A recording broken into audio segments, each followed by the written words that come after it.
अस्सलाम वालेकुम दोस्तों। आज मैं आपके सामने फिर से हाज़िर हूँ एक नए एमसीक्यू सेशन के साथ। और ये किसके रिलेटेड है? ये हमारी जियोग्राफी के रिलेटेड है। और इसमें हम क्या करने वाले हैं, जो प्रीवियस ईयर क्वेश्चंस है, जो आस्क्ड क्वेश्चंस है किसमें, जेके एसएसबी एग्जाम्स में, और जो कुछ मुझे लगता है कि इंपॉर्टेंट क्वेश्चंस है वो मैं यहाँ पे आपके साथ शेयर करूँगा। आपको क्या करना है, बस उन क्वेश्चंस का आंसर करना है और साथ में आपको क्या करना है, हमारे साथ जुड़े रहना है। बाकी चलिए बढ़ते हैं अपने क्वेश्चंस की ओर।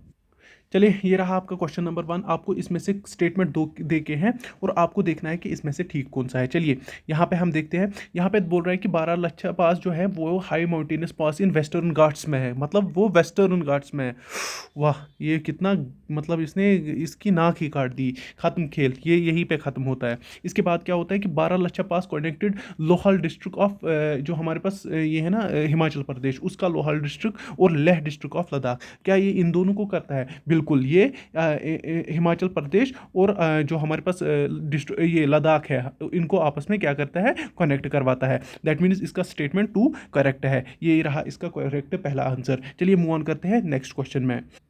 चलिए, ये दूसरा वाला भी एसआई में ही पूछा गया है और ये क्या है, स्टेटमेंट बेस्ड क्वेश्चन है। आपको क्या बोलना है कि जो हमारे पास northern part of Karnataka and Maharashtra, जो हमारे पास northern part of Karnataka and Maharashtra है, वहाँ पे आप लॉट ऑफ कॉटन प्लांट्स देखते हो। आप बोलिए उसका रीज़न क्या है, क्या है रीज़न कि वो किसका है, वो उधर पे हमें ब्लैक सॉइल सबसे ज़्यादा मिलती है। बस मुझे इतना रीज़न पता है, हम आंसर्स देखते हैं। यहाँ पे है cotton grows well in black soil, मेरी तरफ से यही है, ऑफ द डेक्कन प्लेटो। इसके बाद आता है डेक्कन प्लेटो रिसीव्स लेस रेनफॉल, ये भी नहीं आ सकता। Maharashtra of the Karnataka has hot climate, ये भी नहीं आता। लेकिन सबसे जो इसके लिए हैज़ कॉटन फैक्ट्रीज, ये तो बिल्कुल भी नहीं आएगा। यहाँ पे सबसे अगर आप देखोगे सबसे अप्रोप्रिएट आंसर इसका क्या है, number A, that means cotton grows well in black soil of the Deccan plateau, इसमें वो बहुत ही अच्छे से ग्रो करता है। चलिए मूव ऑन करते हैं नेक्स्ट क्वेश्चन पे। चलिए, और एक बहुत इजी क्वेश्चन है आपके सामने। आपको बोलना है कि जो काराकोरम रेंज है वो कहाँ पे लोकेटेड है। आप बोलिए, ये भी जेके पी एस आई में ही क्वेश्चन पूछा गया था, बहुत ही इजी क्वेश्चन था। तो ये किस में है, northern part of Jammu and Kashmir में ये पाया जाता है। तो आप इतना भी बोल सकते थे, ये जम्मू एंड कश्मीर में पाया जाता है, या इधर पे इसका आंसर बी होगा। चलिए मूव ऑन करते हैं नेक्स्ट क्वेश्चन पे। चलिए, ये और एक क्वेश्चन आपको बोलना है कि जो हिमादरी है, हिमादरी जो हमारे पास क्या है, जिनको हम क्या बोलते हैं, ग्रेटर हिमालयाज भी बोलते हैं। तो आपको बोलना है कि जो हमारे पास उनके जो रॉक्स है, विच टाइप ऑफ रॉक्स से ये बना हुआ है, आपको उसका आंसर बोलना है। उसको हम बोलते हैं, क्या बोलते हैं, मेटामॉर्फिक रॉक्स। सबको पता होगी। तो इसका आंसर, जो सही आंसर है, वो मेटामॉर्फिक रॉक्स के बने हुए होते हैं। मैं जो भी क्वेश्चन इस वक्त ला रहा हूँ वो सारे क्या है, वो प्रीवियसली आस्क्ड क्वेश्चन है। मैं जल्दी जल्दी इसलिए कर रहा हूँ ताकि आपको बहुत से सारे क्वेश्चन मिल जाए प्रीवियसली आस्क्ड। चलिए मूव ऑन करते हैं नेक्स्ट क्वेश्चन पे। चलिए, यहाँ से उससे इजी क्वेश्चन आपको बोलना है कि माउंटेन, जो हमारे पास माउंट एवरेस्ट है, हाईएस्ट माउंटेन है, जो सबको पता ही है। और वो आपको बोलना है कि वो हिमालयाज की किस रेंज में सिचुएटेड है। वो सबको पता हो कि वो किस में होगा, ग्रेटर हिमालयाज में। तो फिर मूव ऑन करते हैं नेक्स्ट क्वेश्चन पे। चलिए, और एक इजी क्वेश्चन आपको बोलना है कि जो रिवर गोदावरी है वो कहाँ से ऑरिजिनेट होता है, किस स्टेट से वो ऑरिजिनेट होता है। वो अगर आपको पता होगी, वो महाराष्ट्र से होगा। ऑप्शन में महाराष्ट्र है, महाराष्ट्र यहाँ पे है। चलिए, ए में महाराष्ट्र है, दैट मीन्स रिवर गोदावरी कहाँ से ऑरिजिनेट होता है, वो कहाँ से, महाराष्ट्र से ऑरिजिनेट होता है। चलिए मूव ऑन करते हैं नेक्स्ट क्वेश्चन पे। चलिए, बड़ा ही इजी क्वेश्चन है। बोलिए, इसका आंसर ये है कि विच ऑफ द फॉलोइंग स्टेट, जो यहाँ पे कोई स्टेट है जो बाइसेक्ट करती है किसको, जिसको बाइसेक्ट करता है कौन, ट्रॉपिक ऑफ कैंसर, जो आपको पता है कौन है, 23.5 नॉर्थ, इसको हम ट्रॉपिक ऑफ कैंसर बोलते हैं। ये हमारे बीच ऑलमोस्ट हमारे जो इंडिया को है ना, दो हिस्सों में ये करता है, पार्ट में डिवाइड करता है। इतना हमें डिटेल में हमें एमसीक्यूज के साथ ये देखना है। चलिए बोलिए, उसका आंसर क्या है। वो है हमारे पास, अगर आपको एक ट्रिक बोलता हूँ, घर मैं घर में तू घर में चूल्हा जला जला बस तेरी मेहरबानी, ये इसकी ट्रिक है, याद रखना। घर में चूल्हा जला बस तेरी मेहरबानी, ये 8 जो स्टेट्स है ना, इसी में आ जाती है, 8 की 8 स्टेट्स। तो आप ये याद रख सकते हो। तो यहाँ पे बोलिए, इसमें क्या है, इसमें बंगाल है सीधे, ये देखिए बंगाल। तो आप इसको सीधे वेस्ट बंगाल निकाल सकते हो। ये देखिए वेस्ट बंगाल यहाँ पे ए पे पड़ा हुआ है, तो आप ये निकाल सकते थे, बड़ा ही इजी है। तो चलिए मूव ऑन करते हैं नेक्स्ट क्वेश्चन पे। चलिए, ये कॉमन सेंस का क्वेश्चन है। जो भी जिसका भी कॉमन सेंस ठीक होगा वो इस क्वेश्चन को कर देगा। इसमें कोई ये नहीं है, इसका मुझे कमेंट सेक्शन में आंसर बोल देना कि इसका आंसर क्या है। Imagine your parents are planning to build a house, they ask you about the different formers, different and the formers. आपको बोलना है कि in which land form you will suggest them. तो आपको बोलना है कि उनको आप किस लैंड फॉर्म में सजेस्ट करो कि आप हाउस बनाओ। क्या उनको आप माउंटेन्स पे बोलोगे, क्या प्लेट्यूज में, क्या डेजर्ट्स में, और क्या प्लेन्स में, और रीज़न बोलना है कि क्यों। ये मुझे आप कमेंट सेक्शन में बोलोगे कि आप उनको कहाँ पे सजेस्ट करोगे। बिल्कुल ही मतलब बोलते हैं ना, इजी क्वेश्चन है, कॉमन सेंस यूज़ करोगे आपको ये आ जाएगा। चलिए मूव ऑन करते हैं नेक्स्ट क्वेश्चन पे। चलिए, ये रहा और एक क्वेश्चन यहाँ पे है कि which of among the following is a coral reef system. आपको ये पता होनी चाहिए ये कोरल रीफ होता क्या है। ये एक रिजिड रॉक होती है, कहाँ पे, हमारे सी में। अगर आपको किसी ने भी बोला सी में हमारे रिजिड रॉक पाई जाती है, जो किससे बन जाती है, कोरल डिपॉजिट से बन जाती है। अगर आपने सुना होगा कोरल आइलैंड्स, ये आपको पता होगी। आपको अगर देखा होगा हमारा क्या, एक साइड से हमारे अंडोवर निकोबार आइलैंड्स हैं और यहाँ से हमारे पास मिनिकॉय आइलैंड्स है। आप इनमें बोल देना मुझे कोरल आइलैंड्स कौन है।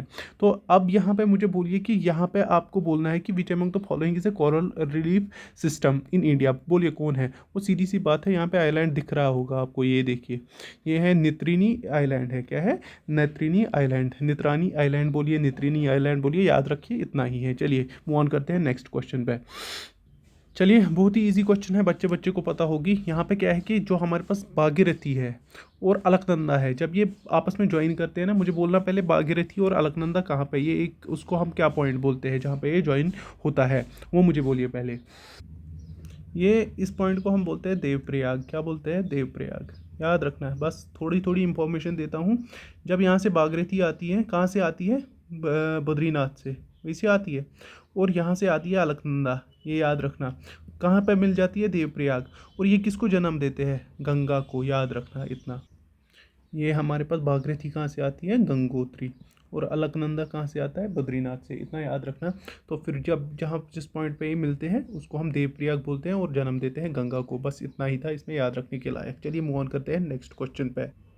चलिए, यहाँ पे और एक क्वेश्चन रहा आपको, बिल्कुल ही इजी है कि आपको बोलना है which one of the following is the kharif crop cultivated in India.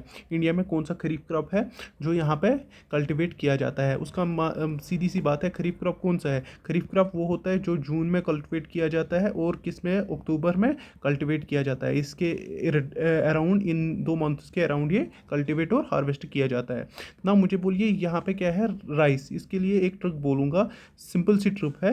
राज्य में बीजेपी का, राज्य में बीजेपी के सीएम ने जीएसटी लाया। अब खुद देखना, एल से क्या होता है, आर से क्या होता है, बी से क्या होता है, जे से क्या होता है, पी से क्या होता है, के से क्या होता है, सी से क्या होता है, एम से क्या होता है। तो आपको समझ आ जाएगा सारे क्रॉप्स। ये इसकी ट्रिक है खरीफ क्रॉप्स को याद रखने की। तो मैं आपको थोड़ी थोड़ी इंफॉर्मेशन देता हूँ, तो आपको ये खुद याद रखना है कि मतलब कैसे। राइस ऊपर ही आया था, आपने इसको काट देना था। चलिए मूव ऑन करते हैं नेक्स्ट क्वेश्चन पे। चलिए, यहाँ पे और एक इजी क्वेश्चन है, आपको बोलना है नथपा, जो हमारे पास नथपा जाखरी डैम है, वो किस रिवर पे। जिसने भी पढ़ा होगा वो इजीली इसको बोलेगा, वो ये किस पे है, ये सतलुज पे है। किस पे है, सतलुज पे। सो ये वाली डैम किस पे है, सतलुज पे। इतना याद रखना, याद रखना। और मुझे बोलिए सतलुज कहाँ से फ्लो होता है, वो मुझे कमेंट सेक्शन में बोलिए। और ये किसकी ट्रिब्यूटरी है, वो भी।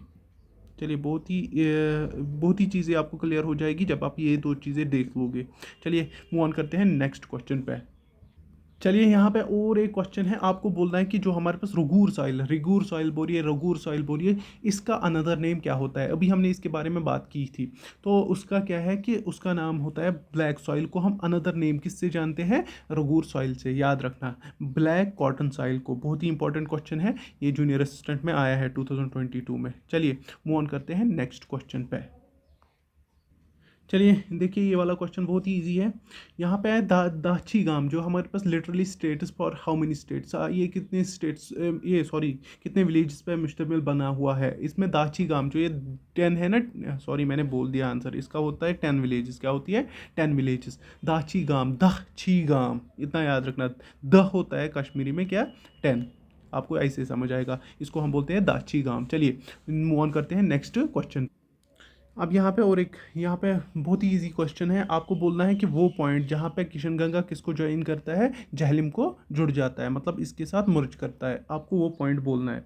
बोलिए वो कौन सा जगह है, उसको हम बोलते हैं मुजफ्फराबाद, और ये कहाँ पे है, ये पाकिस्तान में है, सबको पता है। चलिए हम मूव ऑन करते हैं नेक्स्ट क्वेश्चन पे। चलिए यहाँ पे और एक क्वेश्चन रहा, आपको बोलना है कि जो जरकुल कैनाल है, कैनाल एक है जिसका नाम जरकुल है, आप बोलिए वो अपना जो ये है ना वाटर, वाटर कहाँ से रिसीव करती है, ये किस रिवर से अपना, ये किस नाले से या किस रिवर से अपना जो फेडअप होती है, आपको वो चीज़ बोलनी है। बोलिए ये किससे करती है, आपको इतना बोलना है, वो करती है नाला सिंध से। और ये चीज़ आपको याद रखनी है, ये जरकुल कैनाल कहाँ पे है वो मैं आपको बोलता हूँ। ये हमारे JNK में है, कहाँ पे है, JNK में है, और ये बहुत ही ओल्ड कैनाल है, इतना याद रखना। किसके लिए बनाई गई थी, इरिगेशन फैसिलिटी के लिए, इरिगेशन टू इरिगेट, जो हमारे पास फील्ड्स होते हैं उनको इरिगेट करने के लिए ये बनाई गई थी। किसके दौर में, जो हमारे पास सुल्तान ज़ैनुल आबदीन थे, जिनको हम क्या कहते हैं, बड़शाह भी कहते हैं, याद है, बड़शाह भी इसी को कहते हैं, इसी के रेन में ये बनाई गई थी, याद रखना। कौन, जरकुल कैनाल, बहुत ही इंपॉर्टेंट कैनाल है, तभी मैंने इनके बीच में आपको ये चीज़ें बोल दी ताकि आपको ये दिमाग में रह जाए। चलिए मूव ऑन करते हैं नेक्स्ट क्वेश्चन पे। चलिए बहुत ही इजी क्वेश्चन है, यहाँ पे है when huge amount of sewage is dump into river, अगर आप इसको करोगे इट्स BOD, ये पता है ये BOD क्या होता है, ये बोर्ड ऑफ डायरेक्टर्स नहीं है, ये है बायो केमिकल ऑक्सीजन डिमांड होती है, ये क्या, इसको ये मत समझना है, बोलना है कि इसकी जो बायोकेमिकल ऑक्सीजन डिमांड है वो क्या हो जाएगी, उसमें क्या इफेक्ट पड़ जाएगा जब हम लार्ज अमाउंट ऑफ स्वेज किस में, रिवर में डंप करेगी, उसकी जो ये है ना BOD, वो इसकी इंक्रीज हो जाएगी। चलिए मूव ऑन करते हैं नेक्स्ट क्वेश्चन पे। चलिए यहाँ पे और एक ये है स्लैश एंड बम एग्रीकल्चर, इसको क्या कहा जाता है, स्लैश एंड बम एग्रीकल्चर को क्या कहा जाता है, which of the following is known as slash and burn, आप बोलिए इसी को दूसरा नाम क्या है, सबको पता होगी, मतलब झूम कल्टिवेशन क्या है, तो इसके लिए मुझे एक्सप्लेनेशन करने की ज़रूरत नहीं है, तो वो होती है, क्या होती है, झूम कल्टिवेशन। चलिए मूव ऑन करते हैं नेक्स्ट क्वेश्चन पे। चलिए ये रहा आपके पास और एक क्वेश्चन, बड़ा ही इजी क्वेश्चन है, आपको बोलना है इंडियन जो इंस्टीट्यूट ऑफ फॉरेस्ट मैनेजमेंट है वो कहाँ पे लोकेटेड है, वो हमारे पास भोपाल में लोकेट है। चलिए मूव ऑन करते हैं नेक्स्ट क्वेश्चन पे, बड़ा ही इजी क्वेश्चन था, ये याद रखना, ये आस्केबल क्वेश्चन है और आता है। चलिए मूव ऑन करते हैं नेक्स्ट क्वेश्चन पे। चलिए यहाँ पे बोलिए इस क्वेश्चन का, ये बोलता है during winter solstice in northern hemisphere the sun is overhead of, winter solstice सबको पता होनी चाहिए, ये होता है जब हमारे पास जो अर्थ का हाफ वो टिल्ट होता है अवे फ्रॉम सन, उसको हम क्या बोलते हैं, विंटर सॉलिस्टिस। अब आपको बोलना है कि in northern hemisphere the sun is overhead of, ये किसके ऊपर होता है, ये होता है किसके ऊपर, टॉपिक ऑफ कैप्रिकॉर्न, बोलिए जल्दी जल्दी, इसके ऊपर होता है, बिल्कुल सही, इसी के ऊपर होता है। चलिए मूव ऑन करते हैं नेक्स्ट क्वेश्चन पे। चलिए यहाँ पे इसके ऑप्शंस गायब हैं, तो आपको बोलना था IUCN की फुल फॉर्म क्या होती है, वो मैं ही बोलता हूँ अब, वो होता है इंटरनेशनल, याद रखिए, international union for conservation of nature, इतना आपको याद रखना है, इसकी फुल फॉर्म यही होती है, क्या, international union for conservation of nature. ये किसके लिए है, कंजर्वेशन ऑफ नेचर के लिए है। नाउ आपको ये भी बताता हूँ ये फाउंड कब हुआ है और इसका हेडक्वार्टर कहाँ पे, ये फॉरम 1948 में हुआ, और इसका हेडक्वार्टर अगर कोई भी बोलेगा वो कहाँ पे है, स्विट्ज़रलैंड में है, याद रखना। दोनों चीज़ें, international union for conservation of nature, इसकी फुल फॉर्म है, 1948 को फाउंड हुआ, और इसका हेड क्वार्टर कहाँ पे है, स्विट्ज़रलैंड में। चलिए मूव करते हैं नेक्स्ट क्वेश्चन पे, अभी अजान हो रही है, मैं रुकता हूँ अभी। चलिए यहाँ पे बिल्कुल ही इजी क्वेश्चन है, आपको बोलना है कि जो हमारे पास जलदापारा नेचुरल पार्क वो कहाँ पे है, वो बिल्कुल ही कहाँ पे है, राजस्थान में है, बिल्कुल ही गलत बोल रहे हो, महाराष्ट्र बिल्कुल ही गलत बोल रहे हो, हरियाणा बिल्कुल ही गलत बोल रहे हो, वेस्ट बंगाल में है वो। चलिए मूव ऑन करते हैं नेक्स्ट क्वेश्चन पे। चलिए यहाँ पे बिल्कुल ही इजी क्वेश्चन है, आपको बोलना है कि इनमें से कौन सा क्रिएटर लेक है, बोलिए इनमें से कौन सा क्रिएटर लेक है, सबको पता होगी, जो हमारे पास इनमें से क्रिएटर लेक क्या है, कौन है, वो है लूनर लेक। और आप मुझे कमेंट सेक्शन में बोलिए ये कहाँ पे है, मैंने लिखना शुरू किया था, ये कहाँ पे है, ये कहाँ पे है, आपको ये कमेंट सेक्शन में बोलना है। चलिए मैं मूव ऑन करता हूँ नेक्स्ट क्वेश्चन पे। चलिए यहाँ पे आपका बिल्कुल ही इजी क्वेश्चन है, मतलब ये बच्चे बच्चे को पता होगा। रोड्स एंड ट्रांसपोर्ट से है। आपको बोलना है कि ये गोल्डन क्वाड्रिलेटरल किन से मिलके बनता है। जब चार स्टेट्स, चार पॉइंट्स आपस में मिलते हैं, वो क्या बनाते हैं, गोल्डन क्वाड्रिलेटरल बनाते हैं। ये ट्रांसपोर्ट है, मतलब ये ना रोड ट्रांसपोर्ट है, वही आपस में मिलते हैं वो रोड्स, वो बनाते हैं एक क्वाड्रिलेटर, उसको हम बोलते हैं गोल्डन क्वाड्रिलेटर। आप बोलिए उसको, उसमें से कौन कौन आता है। चलिए उसमें से आता है सीधे से दिल्ली, मुंबई, कोलकाता और चेन्नई। ये आप याद रखना, दिल्ली, मुंबई, कोलकाता और चेन्नई इसमें आता है, वही फॉर्म करते हैं गोल्डन क्वाड्रिलेटर को। चलिए मूव ऑन करते हैं नेक्स्ट क्वेश्चन। चलिए यहाँ पे बिल्कुल ही इजी क्वेश्चन है आपके सामने। Which among the following is the lake in India is the first and the largest artificial sweet water lake. कौन है वो? हमारे पास दीबर लेक है। कौन है? दीबर लेक। आप मुझे बोलिए ये दीबर लेक कहाँ पे है? ये कहाँ पे है? राजस्थान में है। इतना याद रखना, ये भी इंपॉर्टेंट है कि दीपर लेक कहाँ पे लोकेटेड है, तो वो राजस्थान में है। चलिए मूव ऑन करते हैं नेक्स्ट क्वेश्चन पे। चलिए यहाँ पे और एक क्वेश्चन है कि विच ऑफ द फॉलोइंग क्या है ये? विच of the following is the head quarter of eastern railway zone. आपको बोलना है ईस्टर्न रेलवे जोन का हेड क्वार्टर कहाँ पे है। बोलिए कहाँ पे है इनमें से? क्या हाजीपुरा, इलाहाबाद, या कलकत्ता, या गोरखपुर? क्या गोरखपुर है? आई थिंक बिल्कुल गलत, वो कोलकाता में है। चलिए सीधे ही नाम बोलता हूँ, वो कोलकाता में है, याद रखना। चलिए कोलकाता में है। चलिए आज के लिए इतना काफ़ी है। बाकी आप क्या करोगे, चैनल को सब्सक्राइब करोगे और टेलीग्राम ग्रुप को भी ज़रूर ज्वाइन करोगे। ऐसी ही एमसीक्यूज़ जो मैं प्रीवियस ईयर से लाता हूँ और जो इंपॉर्टेंट हैं वो भी मैं आपके सामने लाता हूँ। बाकी टेक केयर, अल्लाह हाफिज़।